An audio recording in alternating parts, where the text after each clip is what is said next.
This new flyer seems nicer than the one we took from Gal the Lesser. Although, I'm really only judging by how shiny it is. A poor guess, I'm sure. No. The marvelous Dragonfly is superior to the amber mosquitoes I foisted on Gao. And actually, the shinier the better. The heavens like their glory reflected. A shame I can't leave it on the ground for all to see, but I'm not going through all this just to have it stripped to the frame by local brats. I'll call it back if we need it. Well, it's much like the dilemma of the centipede. If he relaxes and lets things happen, he can walk naturally all day long, his 100 legs not missing a step. But if he thinks too hard about the complexity of what he's doing, those legs might crash into the tea house and kill everyone. A valuable lesson.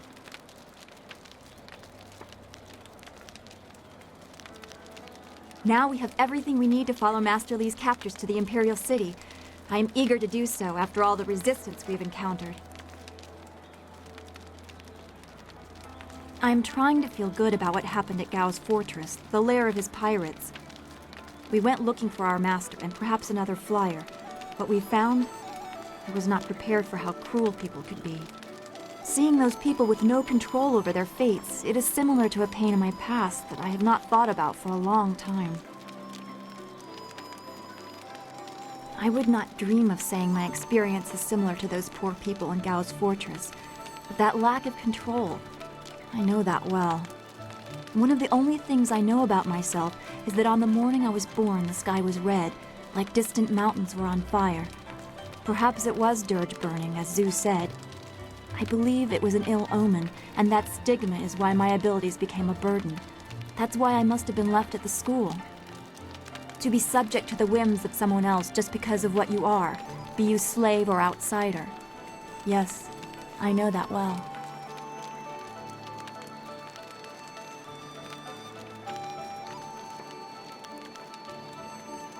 Yes, you are an outsider too, albeit one with power to change your world.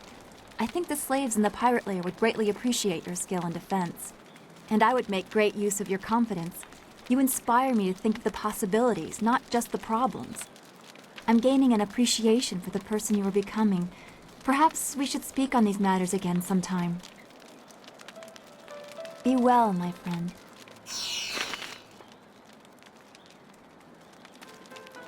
What? What do you want?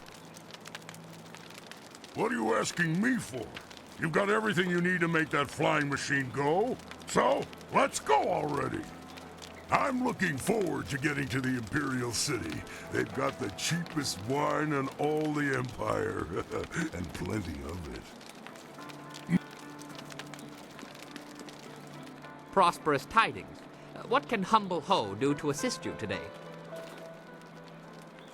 It would seem that we at last have the means necessary to get us back to the Imperial City, and for that I should be very glad. However, I must now face the greatest trial of all. My sweet wife will no doubt be waiting for me. Soon my time with the cannibals will be nothing but a fond memory. Like many things in my life, it can be traced back to very bad luck on my part. As I mentioned once before, I was a master of the Drunken Master style. I was the tournament champion in Phoenix Gate when things spun out of control. My need for wine took its toll on my body.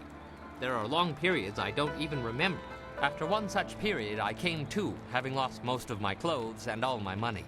I was destitute, and without the ability to buy more wine, I couldn't even fight.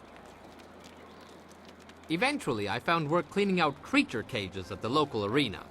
One day, I was approached by a man who remembered seeing me fight. He offered to sponsor me. Just like that, I was back in the ring. After climbing my way back to the top of the tournament, my sponsor told me it was time to fulfill my end of the bargain. Apparently, the agreement stipulated that I must marry his niece. If only I had read the agreement more closely, I could still be shoveling dirt in the creature cages. Alas, fate had a crueler path in mind for me. Let that be a lesson for you. Always read the fine print, or you may end up with more than you bargained for. As you wish. The way is clear to the Imperial City. You need only to speak to our mad friend Kang, and he will prepare the flyer. That is, An old wound. My departure from the Lotus Assassins was not gentle for either side. My immediate companions, those who were my brothers, Lim was not among them. He would have died if he was. I was labeled as the one who deserted, and I am occasionally recognized. The result is always the same. Another death, more blood spilled. Such a waste for a hatred they cannot even understand. Regret. I have no regret for killing anyone who challenged me of their own will. Death is a measurable cost of your actions. Some earn it sooner than others.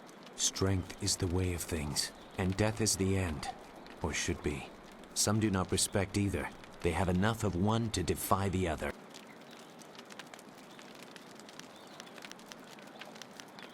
There is a place for the enforcer, the man or woman who brings death to those who have earned or otherwise deserve it.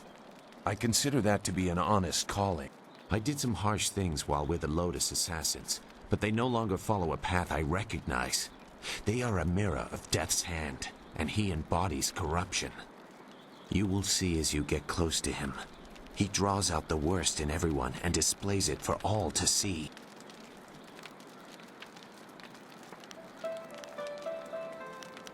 Ignorance does not make truth go away. It only hides it.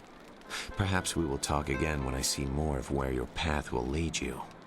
For now, we should make our way to the Imperial City.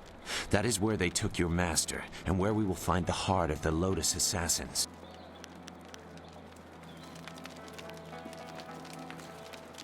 That's it.